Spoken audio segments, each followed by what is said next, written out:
The sun cast a pleasant warmth over the street as the woman tried to peer over the heads of the crowd in front of her. People were packed into the street so closely that there was not even room to turn around. A few yards behind her, a man was shouting out his goods, mostly beer and bread, at prices that, on any normal day, would get him laughed out of the market. But today, the peddler was quickly running out of stock. After all, today was not a normal day. Today, England got a new king. The woman, Elizabeth, had been named in honour of his predecessor, and was coming to regret not following her sister to the inn further down the street. At the time, the busy tavern had seemed like the worst choice, dark and stuffy. But as anticipation grew, so did the crowds outside. Maybe if her sister was lucky, she'd found a spot by a window, stripped of its glass like all the others on the road. Even if Elizabeth wanted to change her mind and join her, there was no way she could even pass through the crowd at this point. She was here until the rest of London decided she could leave. Faintly, over the murmuring of the crowd and the hawking shout of the salesman, Elizabeth heard a cheer. Again, she tried to see past the horde of people in her way, but to no avail. The murmuring took on an excited edge as people near the front shouted back, "He's here!" The distant cheers grew louder and closer until even the shouts of the peddler were drowned out. Elizabeth suddenly noticed that she was cheering too, swept up in the atmosphere. They were all shouting and singing praise. Through the cries, she was sure she heard the sound of hooves, and with a grunt, she pushed the man in front of her to the side, and finally, after hours of waiting, saw her king. In that brief moment, before her view was again blocked, she saw a man, probably in his late 30s, brown-haired and with a neatly trimmed and slightly lighter shade beard. He was dressed in elegant robes and accompanied by a woman and a young boy. Clearly, these were the Queen and Prince Henry, for who else would be riding alongside the king on his coronation day? The instant before the man she had shoved returned to his place, she locked eyes with the king himself. Despite the adoration of the city, the cheers and praise and petals that were heaped upon the royal family, and the gentle but fixed smile on his face, the feeling Elizabeth saw in her ruler's eyes was impatience. She had once witnessed a procession of her namesake about 10 years before, and Queen Elizabeth had clearly welcomed the acclamation of her subjects. As our Elizabeth, and every other new subject of James would soon come to learn, this was not the only difference between the monarchs. The cheering would continue long after the royal procession passed Elizabeth and reached the entrance to Westminster Abbey, itself surrounded by crowds, where the coronation would take place. As St. Edward's crown was lowered to his head by the Archbishop of Canterbury, James might have considered what it was he was sitting on. He was in St. Edward's chair, the traditional coronation seat of the English monarch, named after Edward the Confessor and commissioned by Edward Longshanks, the Hammer of the Scots, 3 centuries before. Further adding to the significance of this particular piece of furniture was the fact that within the ancient wooden frame sat the Stone of Scone, the traditional coronation stone of the King of Scots that had been captured by Edward's armies. Edward had integrated the Stone of Destiny into the coronation service to assert English authority to rule Scotland. James was the first Scottish king in 300 years to be anywhere near it, and just a few metres away in his tomb, Longshanks was likely turning in his grave. As James listened to his new subjects call out, "God save the king," he was now the sovereign of 3 kingdoms: England, Scotland, and Ireland. In James's mind, he would soon merge the 2 larger crowns into one, a single kingdom of Great Britain. To many of those cheering his name, the lords and officials of both kingdoms, there was not a chance in hell that they would let that happen.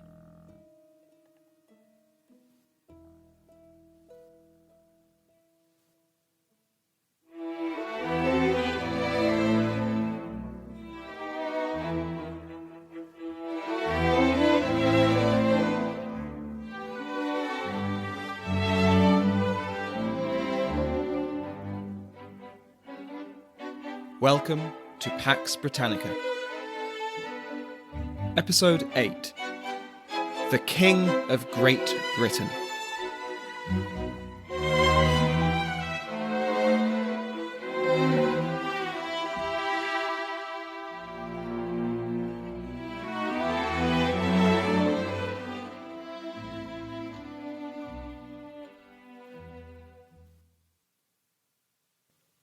Welcome back to Pax Britannica, as we finally begin the narrative with James VI and First. Over the last 7 episodes, we have covered the situation that James now found himself in, and have hinted at the troubles he would now face as King of the Three Kingdoms. From Elizabeth, he inherited a war-torn island and a conflict with the Spanish Empire, a large number of ships and experienced sailors to crew them, a Church of England that straddled the traditional rites of Roman Catholicism and the radical reformed religion of his native Scotland. The three kingdoms were united only in the person of the king, and differed greatly from one another in almost every way.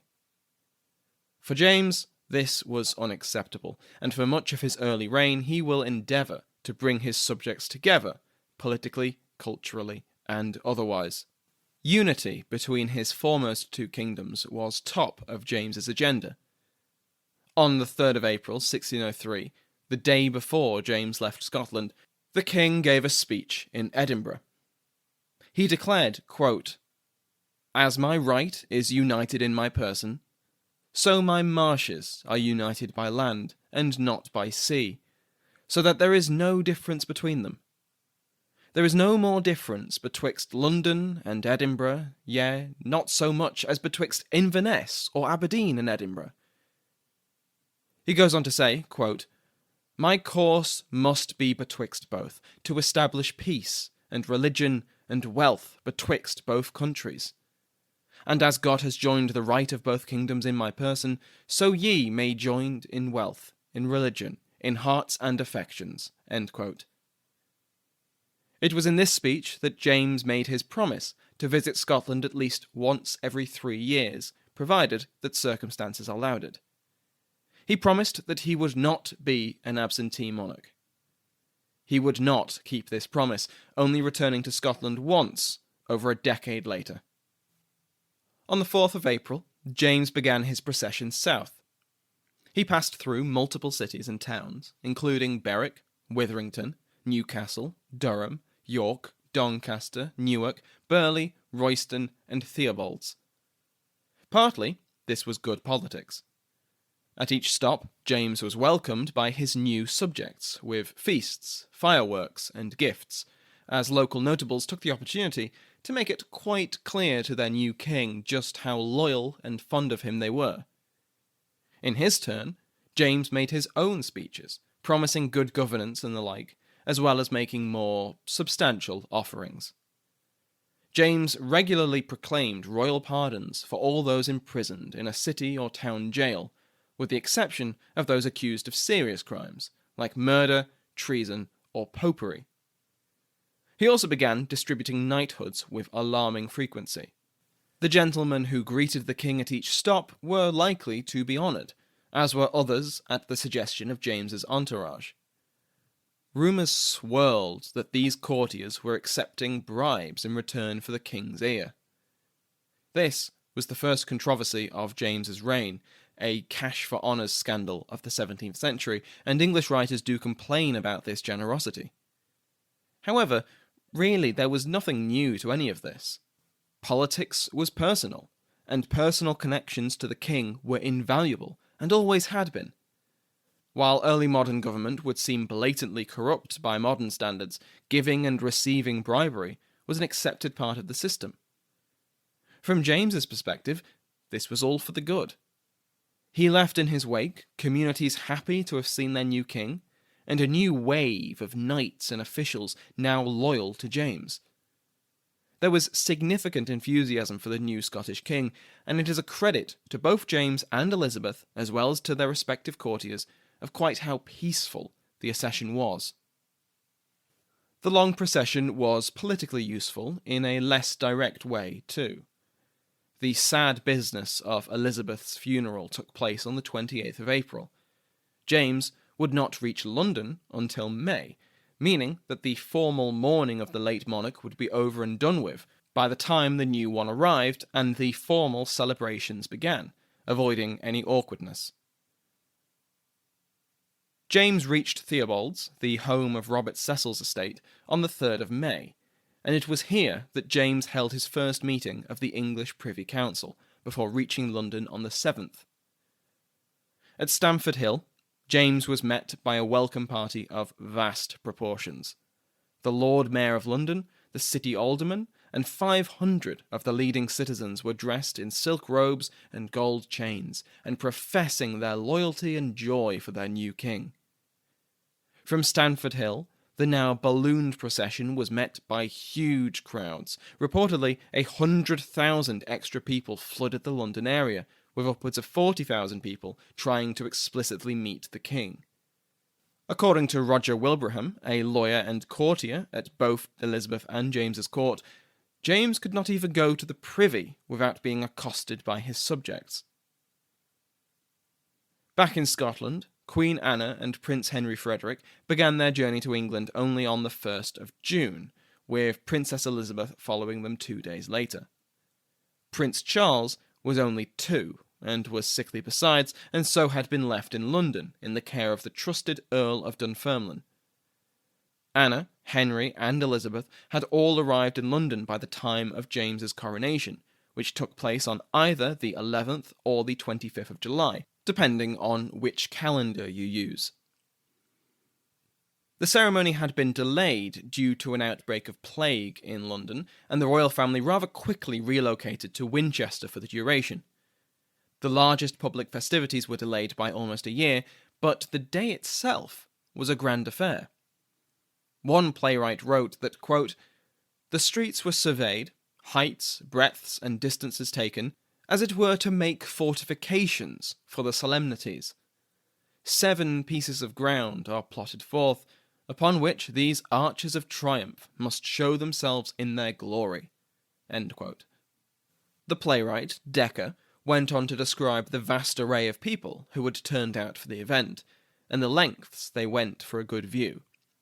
Windows had their glass removed to make way for onlookers, stalls and shops had their goods replaced with seated and standing children, and the streets seemed, quote, "paved with men," end quote.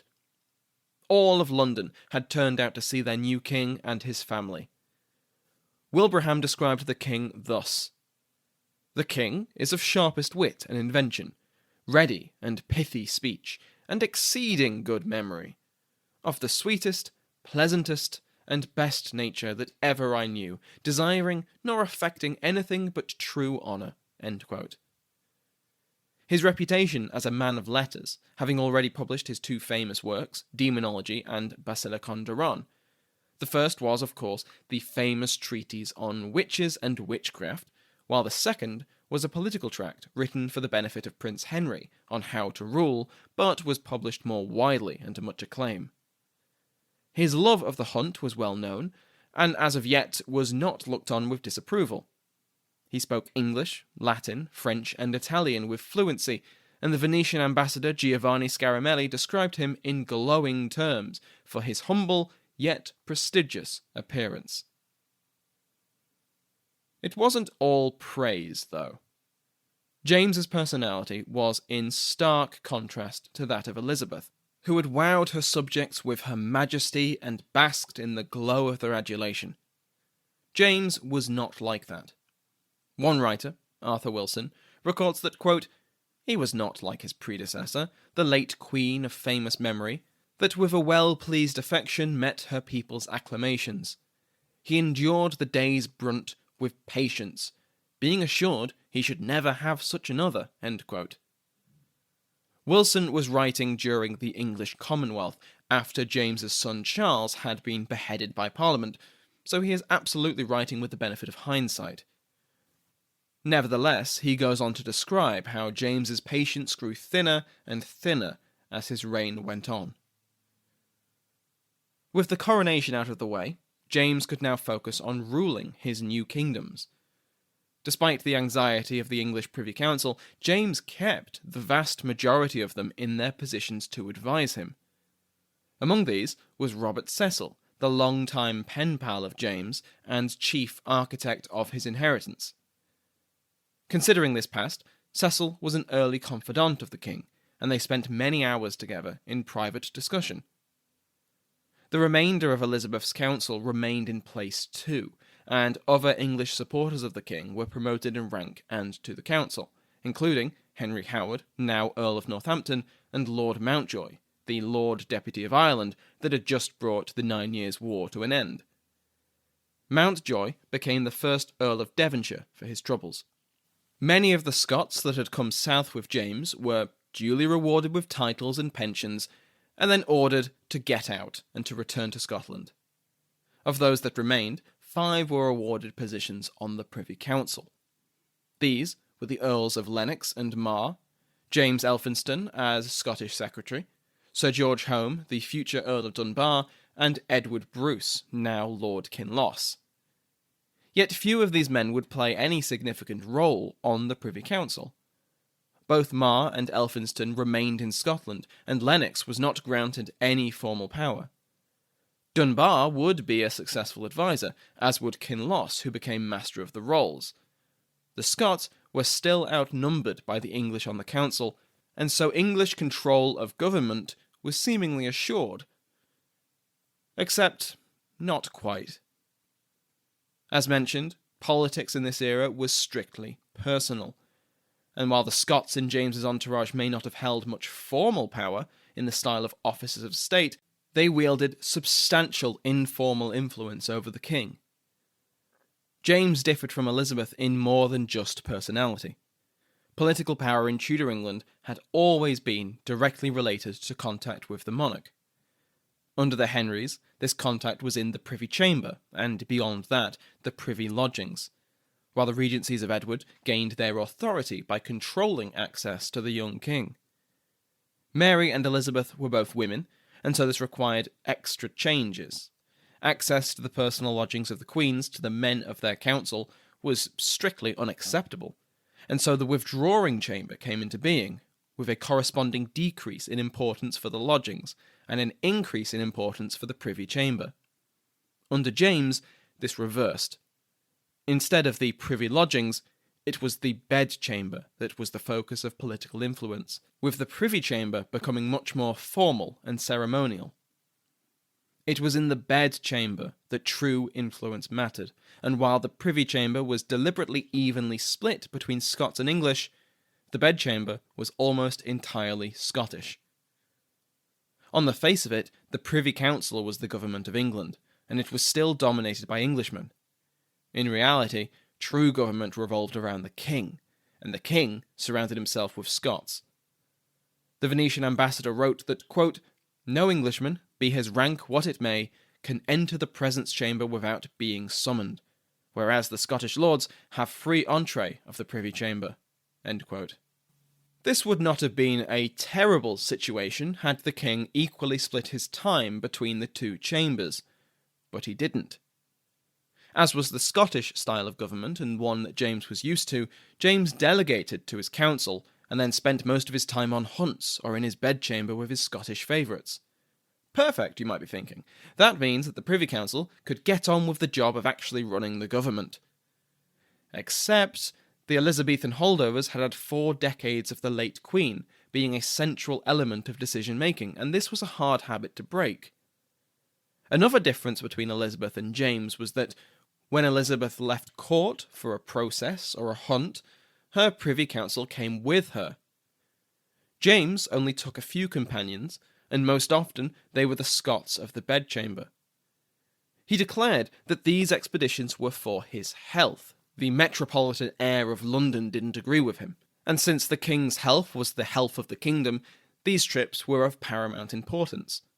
He wrote to Cecil, quote, "I shall never take longer vacancy from them," by them he means the council, "for the necessary maintenance of my health, than other kings will consume upon their physical diets and going to their whores." End quote.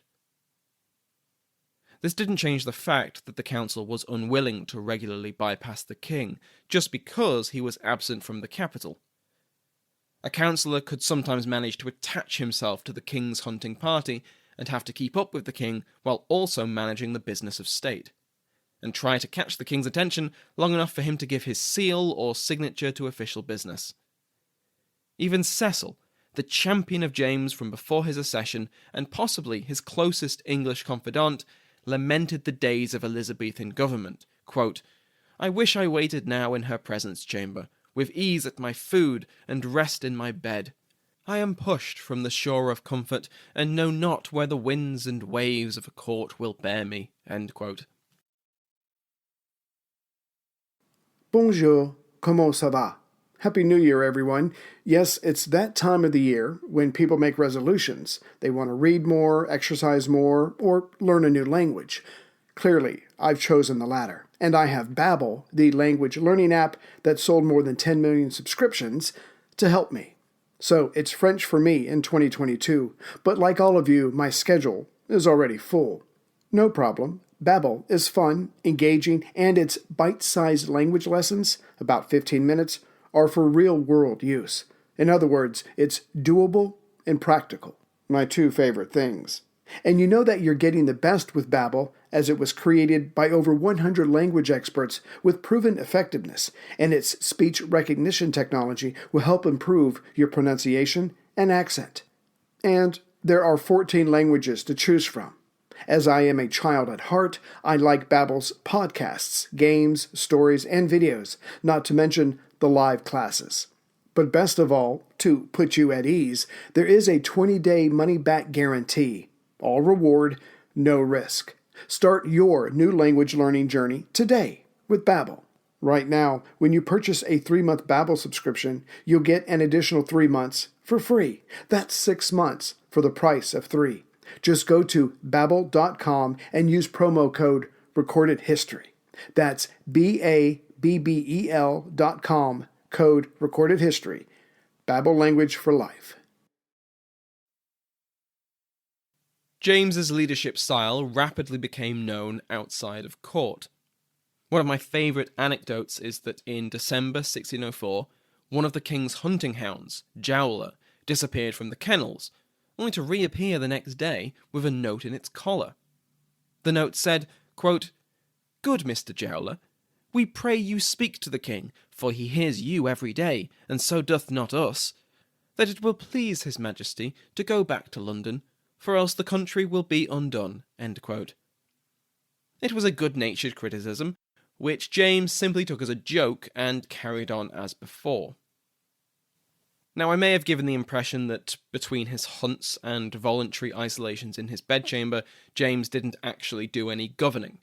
But that's not true. He did, and his first priority was peace, both in Ireland and with Spain. Partly this was because of James's genuinely peaceful nature, but also cold, hard necessity. England was bankrupt, or near as damn it, despite the riches that had been captured from Spanish America. The suppression of the 9 Years' War in Ireland had been a particularly enormous drain on the treasury, almost 3/4 of the kingdom's annual revenue. While some holdouts would continue to hold out in the face of the English armies, the greatest Irish lords had capitulated, most notably the O'Neill. We last saw the O'Neill at Mellifont Abbey, having been tricked into surrendering to the then-deceased Elizabeth. In the Treaty of Mellifont, the O'Neill surrendered his Irish title of the O'Neill and had his attainder reversed, restoring him to the earldom of Tyrone, and he and his allies kept the majority of their lands. This was the extent of the generosity. The O'Neill, now Tyrone, once again swore himself to the English crown. English law extended into formerly Irish jurisdiction. English became the official language throughout the island, and various anti-Catholic measures were enforced upon the Gaels. Mountjoy returned to London to become the Earl of Devonshire and a Privy Councillor, and Tyrone went with him, and in 1604 received a general pardon for any actions he had taken prior to James's accession. James was quite happy to be merciful. It allowed his officials to drastically scale back the hideously expensive Irish army. London reduced its subsidies to Ireland year on year, but at a sustainable rate, as David Edwards of University College Cork argues that the government in Dublin managed to repeatedly argue its case against the government in London, stressing the importance of keeping a strong enough garrison in the face of London's desire for austerity.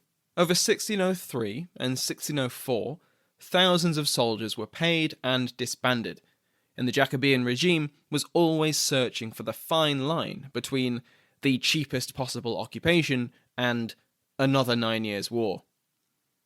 From 1604, the size of the army in Ireland stabilised at between 1,400 and 3,300 men, with its average size from 1605 until James's death being around 2,200. This was roughly similar to the Elizabethan military before the O'Neill Rebellion, and drastically less than the 20 to 30,000 that had been required to suppress it. The sheer difference in size can be explained by the Irish army's return to its previous role, policing Ireland and enforcing English authority. However, following a decade of relentless war, the remaining soldiers of the Irish army took to this role with cruel zeal. To quote Edwards, "For almost 2 years after the Treaty of Mellifont, martial law commissions were allowed to remain in force. Consequently, almost every officer in the army, and dozens of auxiliary commanders, continued to enjoy power of summary execution over the majority of the Irish population, authorised to hang or otherwise punish anyone below the rank of a lord or major landowner that opposed them or their men. Moreover, when the pre-Mellifont commissions were cancelled in 1605, rather than reduce its reliance on martial law, the Dublin government reorganised its use to better accommodate it to post-war conditions." We will cover post-war Ireland in another episode, as we haven't seen the last of Tyrone and his friends, but it is safe to say that English policy in Ireland was incredibly severe. The change of attitudes that had developed towards the end of the 16th century towards Ireland, of an island of uncontrollable savages that had to be crushed beneath the English heel and replaced with loyal Protestants, well, that had only hardened after the war. Proponents of this policy now found an Ireland devastated from a decade of war, able to mount only minimal political and military resistance, with agreeable policymakers and boots on the ground willing to carry it out. The other major conflict that James inherited was that with Spain. But just as in Ireland, it had largely burnt itself out by the time the Scot took the throne. Spain was just as tired of war as England, perhaps more so, since there was no equivalent easy plunder to seize from the English. It also helped that both kingdoms had seen a change in leadership. Both monarchs who had overseen the outbreak of war, Elizabeth and Philippe II, had been succeeded by their heirs, James and Philippe III. The first approaches for peace had come about early in James's reign, but negotiations only amounted to a true peace in 1604, with the Treaty of London. It largely returned relations between England and Spain to the status quo. English privateers would no longer prey on Spanish shipping. Spain would stop trying to dethrone the English monarch or restore Catholicism in England, and both kingdoms would not support rebels in each other's territory.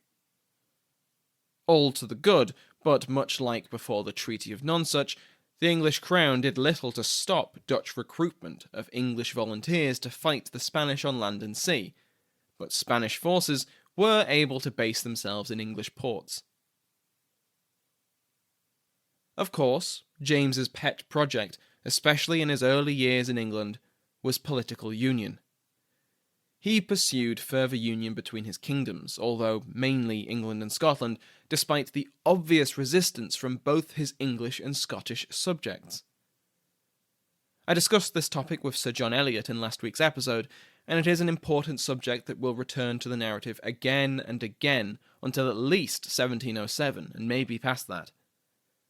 Before we look at how James actually tried to bring about closer union, let's see why there was so much opposition to the very idea.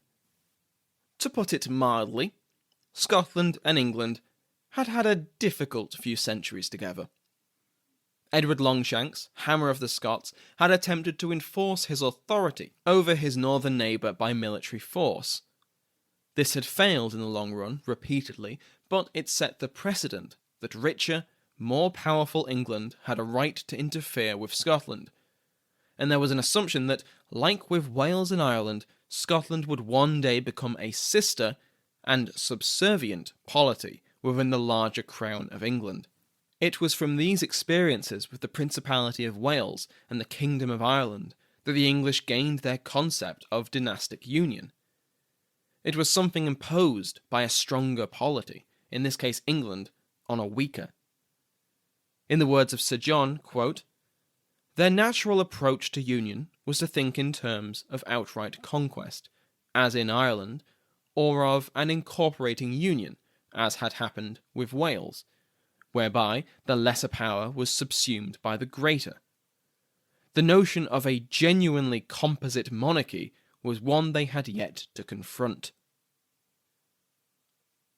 Yet when the union had eventually come, it was a Scottish monarch, not an English one, who ruled the two kingdoms. Worse, the superiority of English political systems was not accepted by the Scots, who continued to hold their own parliaments independently of London.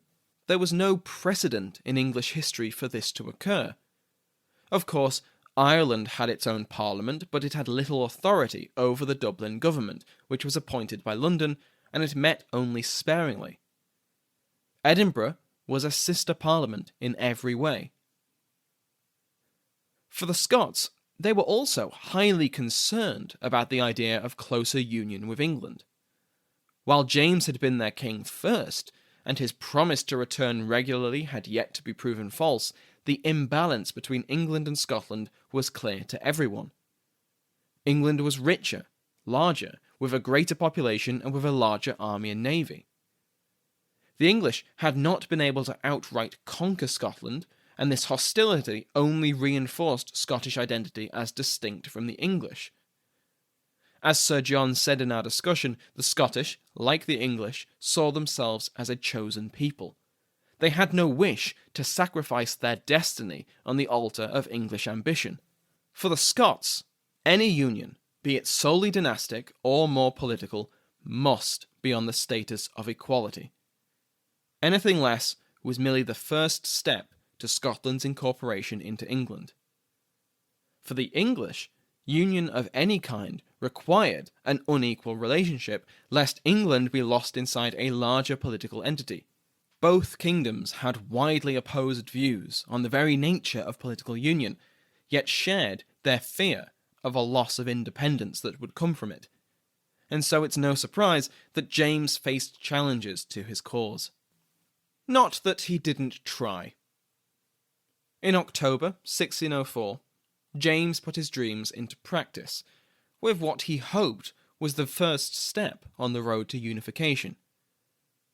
Overruling the disagreement from both the English and Scottish parliaments, James declared, through his royal prerogative, that he was no longer King of England, King of Ireland, King of Scots, and King of France.